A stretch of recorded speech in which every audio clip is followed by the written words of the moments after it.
the New Hampshire Energy Geek, here today with Bob the Builder to talk about net zero energy homes from our uptown Salisbury, New Hampshire studios with the Blackwater River in the background.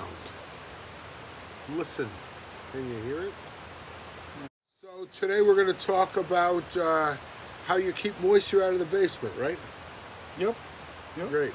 Moisture management's critical in every house, and in the difference in net zero houses is that we make attempts to deal with it. Most houses make limited attempts to do that, right? Yes, they do. The grade should slope away from the house, so rain goes away from the house and not drawn right into the basement. You want a good foundation drain system around the house, PVC pipe with set-in washed stone and covered with a fabric so sand doesn't get in and clog it all up. And then you want to backfill the whole thing with a gravel or sand so the water percolates down into the drains. Those things are done on most houses. In addition, most builders will put some kind of a waterproof coating on the foundation walls, quite often a black asphalt. Those three things are pretty common, and most good builders will do them in every house they build. But in these houses, there are other things that we're doing that can be done. They can be done in any house. Concrete is porous. It absorbs water. The water in the concrete is absorbed into the basement and therefore into the house.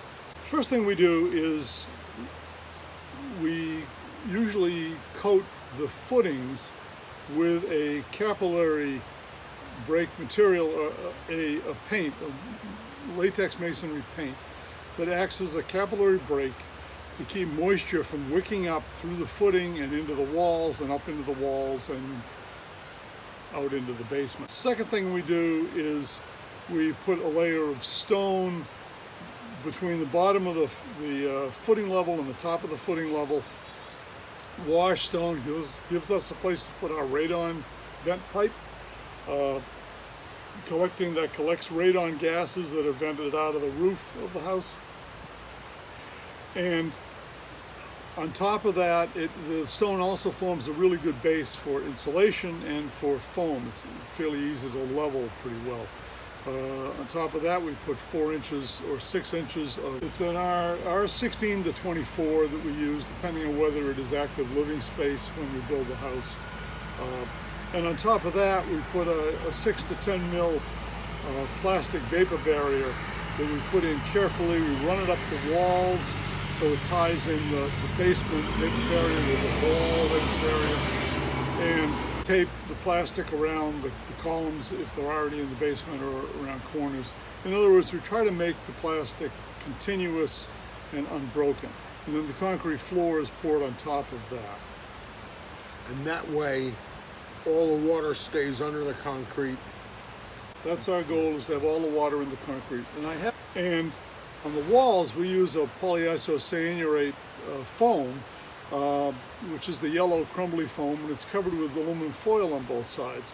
And that foam is impermeable to moisture, which means if you put it against the concrete, the moisture does not come off of the concrete, through the concrete, and into the house. It is stopped by that foam.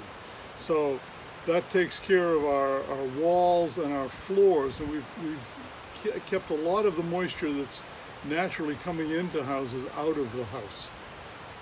You've also insulated the basement far above what the New Hampshire Energy Code requires, which is a very good thing. Thank you very much. You're welcome. If I don't see you in the future, I'll see you in the pasture.